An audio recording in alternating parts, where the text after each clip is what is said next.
Reagan Portis, and I think y'all already know a lot about me. So we're just waiting on our guest. I'm gonna send it to him really quickly.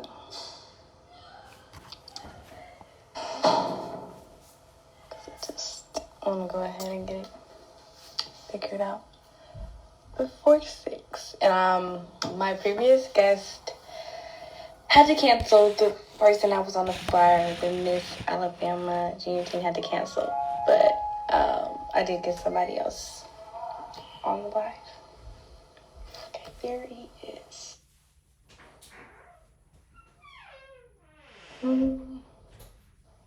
See the keep rushing away.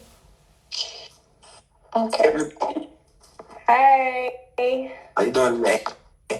Good. How are you? I'm doing good too. Thank you so much for being on here on such short notice. You're welcome. No problem. All right, so we're gonna go ahead and get started a little bit early. So I'm gonna let you introduce yourself, but this is MJ, my good friend. He's in college and he's gonna be talking to us a little bit about his college experience and how it's going from his first year, and he's about to be a sophomore. So I'm gonna let you introduce yourself. My name is Mario Anderson. I'm currently I'm majoring in computer science and going into cybersecurity after I graduate. But yeah, it's me. I'm about to turn 20 years old. That's about it. Yeah, pretty much everything. So how would you say your first year went? My first year was pretty good. I feel like it taught me that like with high school and college, it's like a different level of focus. You need to have more focus, and like you need to be more tapped in with your friend, with your connections. Like you need to tap in with your professors, and you need to have a good solid friend group to like get you through them times where you like are stressed with school and stuff. But it was all pretty well. So going back to, I think you're a 2024 graduate. Yeah. Before you made the choice, how did you make the choice of where you wanted to go with all your options? How did you choose? I don't want to put your college out here, but yeah, how did you choose the college that you? When I did that, I looked at like what would keep me focused the best and what fits my character really, and like the type of future I want to build for myself. So that's what I say. Look at the type of school and think about if you go to school, will you be partying? Will you be able to stay focused with school? Because this is your future right here. You don't want to play about that because like this going to dictate whether you get a good amount of money or what. So you don't want to be playing. You want to pick the right school. What was the most challenging aspect of applying? Like, was it the ACT? Was it actually applying? Like, what would you say was the hardest? Applying not the hard part. I feel like it's the ACT because I feel like there are some people they're good at school, but they're not good at the ACT. You have people that have like a 4.0 or a 3. I've seen people with a 3.7 that have a low ACT score, it's not low, but like I think it's kind of low with like an 18 or a 17 or 16. But they like do really good in school. So I think ACT would be the problem. So I think a lot of people should prioritize that. What advice would you give somebody getting into college or trying to apply and deciding which one they want to go to? I say look early, start like your junior year really. Like you need to be starting to look into college, probably your 10th grade year. The end of your sophomore year, going into your junior year, should be already looking and like try to establish relationships with people at that school, or try to connect with people that's going to that school. Find somebody who go to that school and ask them about their experience there. That's what I would say. Do personally. So I'm not trying to check your pockets, but how did you end up paying for school? Like, did you get financial aid or did you? I got a scholarship and some financial aid, nothing too crazy. And then my parents handled like a little bit of the rest. What type of hidden fees did they have after just the not the application, but your tuition? Trying to think. I don't think it's really that many fees. It'll probably be like probably like $300 fee probably after. I mean, it depends. But I don't think it's not that many fees really. You gotta pay for housing, food, and stuff like that, typical stuff. And then like if you do any extra activities like sorority, fraternity, or like a little club at the school, those type of fees. And if you like go on a trip or something. It's not really that many fees. It depends on how much involved you are in the school. That's when the fees add up.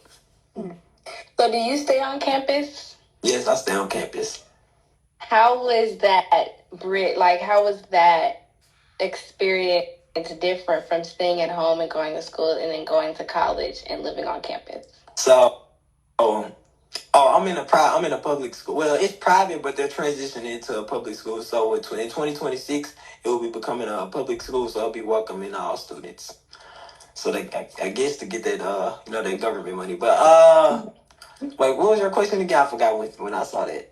I asked, how different is it living on campus and going to school, or being at home and going to school? Like, what's the difference? The difference would be I have more freedom, so I gotta learn how to deal with that freedom and how to handle that. Cause usually I have my parents and stuff at home, so they letting me. They got certain boundaries and limitations that I can't. I gotta withhold with them. So I had to like implement that and like be like, Mario, you don't need to do this, and you don't need to do this certain thing. You need to stay in and study and work on this schoolwork, stay in focus with school and stuff like that. But it wasn't that bad. I just had to learn how to transition and man up and stuff basically and lock in with school. So the tuition should be going down with suspect. I don't know. I hope so. I really do hope so. So why did you choose a private institution instead of a public one? I chose a private one because I know it's gonna be more low key, and I'm not gonna be tempted to go to parties or be out a lot. So that was my reason for that, because I know like most of the public schools my friends go to, they be wild, they be partying a lot and stuff. With my school, you can't party. You can't do like a lot of things on campus, so they go to other places. And me, I don't like to do all that drive. I'm not finna go all the way out the way to go somewhere. Right. So I'm sorry. What would you say was your biggest adjustment with between college life and high school life? The level of focus you need, and also with the teachers and stuff. Like in high school, they're gonna try to pat your back. In college, they're not doing that. You gotta go get it yourself. So like it depends on how bad do you want it. They're not gonna play with you. So if you're not over there applying yourself, you're not gonna see the results that you want. It's all about applying yourself and having the right group of friends. Definitely. Could you give us like a day-to-day play like of a typical college day where you have classes, and how does that day go on? So the classes, it's not as bad as high school. You get to pick your schedule and stuff. So like your class, you can have like 2 classes a day, or sometimes just have one or not have none. So like classes range from 50 minutes to like 90 minutes. So they're quite short, and then like labs are 3 hours. So I will wake up in the morning, go to class, probably get some breakfast, go to class around 9 or 10, get done with that class, then go to my 11 o'clock class, and then I'll be done with that class. Then I have like a lab at 2 o'clock, so it wasn't pretty bad. I'm in that class major. I applied for a good bit, but with so many people applying, it's kind of like hard. I think I applied for about 10 or 20. I didn't get all of them, but I got some. Why did I choose my major? I chose my major based upon me. So like, there's this test my mom had me take recently. I feel like everybody should take it. I think it's called the DISC or something like that. And with the type of person I am, I was originally in bio pre-med, but with my level of focus, I'm like a quick type of person. I like to be fast, and I'm more technical. And like I was doing that stuff, and I was like, this is not gonna fit me. I'm the type of person that like I'd like to deal with people, and I knew my level of focus was not gonna make it all the way to the medical field. So I changed mine to cybersecurity because I'm always dealing with games. I be on the computer and stuff. So, and I like to deal with technical things. So that would really like change my mind to doing that. Really. I heard you talking about labs, and I've never heard of that. So, what is a lab? A lab, like say I got biology. I got biology, right? So with biology, they have a lab that goes with it along with it. So in the lab, you will be doing things like dissecting a pig or going more in depth into like doing more hands-on things with the things like plants, using like liquids and stuff to mix it and see the reactions and stuff and see how it react in this environment and stuff. Like we did a pooling lab where we got crawfish, some sea there was some seaweed and stuff like that, and we put it in like this little water thing and let it sit in there for like weeks, and we like did the pH levels and stuff like that. We got like ammonia, seeing how it reacts to the environment, how the crawfish survive and stuff like that. So we basically running tests to see how they will get back and write down the information and document it. So basically what you would do in that type of field, like just getting like hands-on experience of it. So when you say you switched your majors, what would you tell a student that, and this is like a college student or a freshman, that went into something not really knowing the ins and outs of it, and now they want to change, but like they're too scared to, or they feel like they should just stick to what they picked because they picked it? I'm gonna say this: it's never too late to change, but we all got to start somewhere. But with doing it, I'll say you should talk to your advisor and go talk to other students in that major that you want to do or people in that field in order to get a better understanding before you make your decision. Because you don't want to make a rash decision when you're doing things like this. You want to think it out and process it before you go do what you're going to do. So what's the biggest thing that surprised you your first year in college?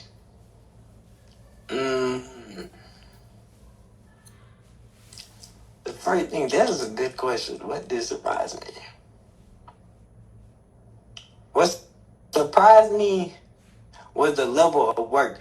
I thought it was gonna be like it's not necessarily a lot of work, but it's more so a lot of stuff to dissect or to like break down and understand. You see, how would AI do? Like you think AI? I think AI will always it's gonna play a role with a lot of things. I think AI will take over a lot of things, really. I thought of that, but like I feel like you get what you put out. So if I'm overly qualified for this job, they gonna most likely pick me. So I say focus on not doing the bare minimum.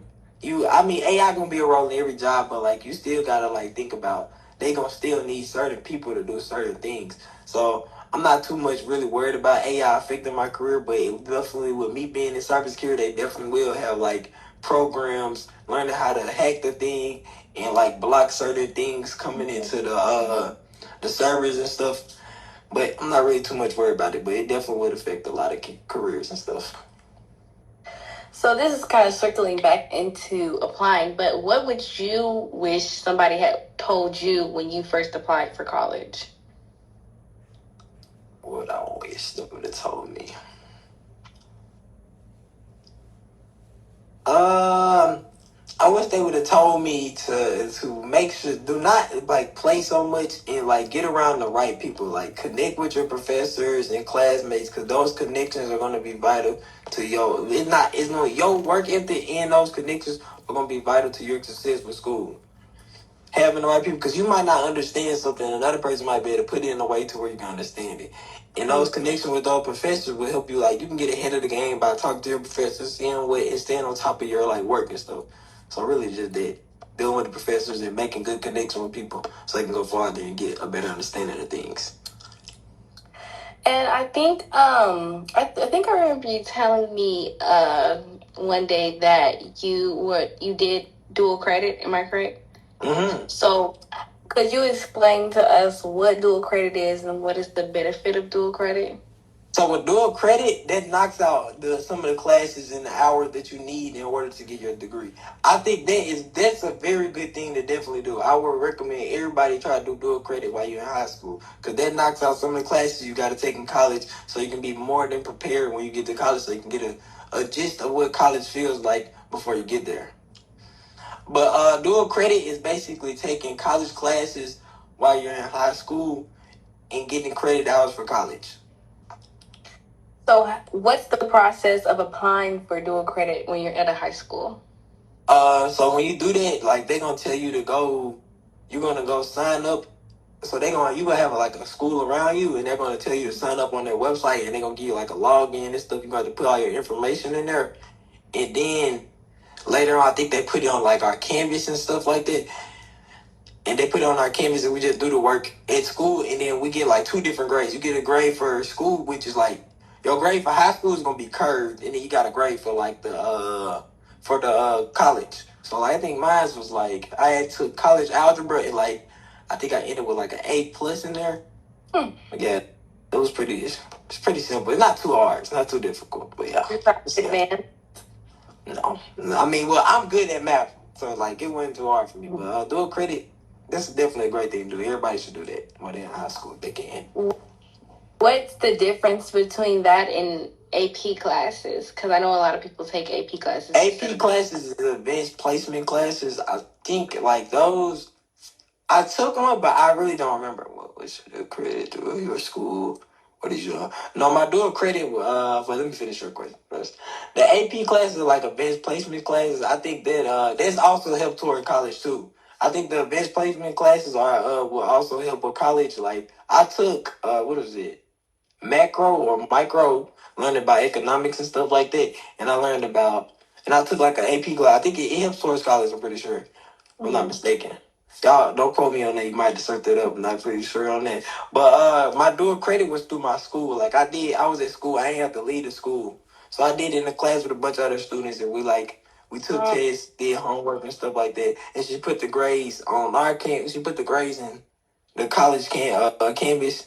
Yeah, we had access to the college campus, and we saw our grades there. And then she put the grades on like our student thing to see our grades in high school, the current grades. But yeah. Yeah, I wanted to bring that up because I know a lot of teenagers don't know that, and they don't even know you can get your associate's degree in high school.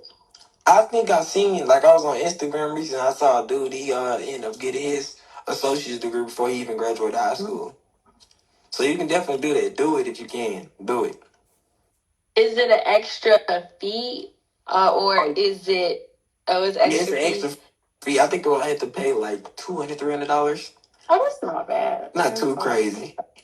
It's actually, especially if you can knock out a whole year of college, that's like $30,000 versus $200 per class. I mean, the price. You can knock out the class, knock some of the classes out the way, and then get to college. You can finish early and get to the money quicker.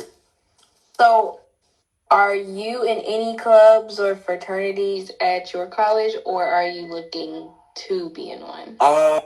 I'm thinking about getting in some, but right now, currently, I'm not in any of those. But I do know how some of them work. Like my school is different. They have things like tribe. They don't do like the sororities and fraternities there. They have a thing where tribes where they what do they do? They have the people sign up to be in the club, and then they go through a little trial to see it. It's kind of like the sorority and fraternity stuff, but most of the time, I think all the people get accepted. No, they see which one. The people you get tested by a group of people, and whichever group likes you, you get selected in that group. If you don't like the group, you don't got to be in it. But yeah, that's how it works. So how do you stay organized and focused going to college? Because I know a lot of parents are scared about their kids going to college and losing their minds with all the freedom. How did you balance the freedom and then staying on schedule and staying, not in trouble?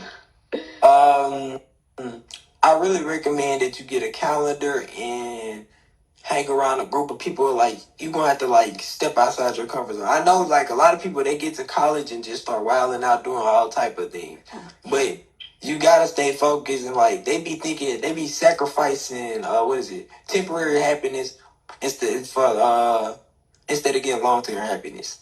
They be trying to do certain things just because of their burst of energy. Feel like they should do that, but I definitely think everybody needs to get a calendar.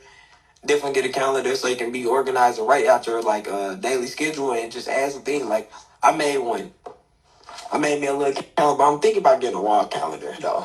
So definitely should get to. Oh Lord. Definitely get a calendar though. What keeps you motivated to keep doing school? I feel like My future goals, my goals that I want to do in the future, things that I want in the future. I know how I want my future set up, so I think about my family and the things I want to have for my future kids when I do have kids and stuff like that, and then people around me too. Like I want to help others, so I think about that stuff when I'm trying to stay motivated on this because it's bigger than just me, Right. but it's about me also though. Right. So, what do you actually want to go and do after you get out of college? What jobs are you looking for? Planning on getting into cybersecurity and expanding into some businesses like real estate and buying like probably might start a restaurant or something. I don't cook, but I know people that can cook good, so I might get some of their recipes and just start a restaurant or something. But I just want to dibble in that with all type of things. Probably travel the world too. Get into a lot of things though. So you want to be an entrepreneur? Yeah, entrepreneur and cybersecurity and entrepreneur basically. Yeah, that's it. Yeah. So I think this is gonna be our last question. What advice would you give to somebody that's in college that wants to give up? They're tired. They don't think that college is for them. What advice would you give them if that was the last thing they were going to hear to stay? What advice would you give them?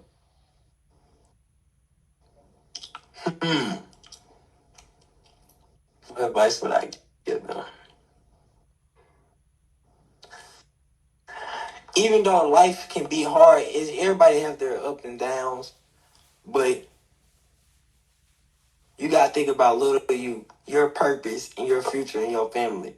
It's like I feel like everybody has a purpose, and when like you're blind and stuff, you gotta like get an understanding or sit back and relax. Like sometimes I feel like a lot of people get caught up with all this stress and stuff. I feel like some people need to relax and be more level headed and just think things through. Don't end it right here.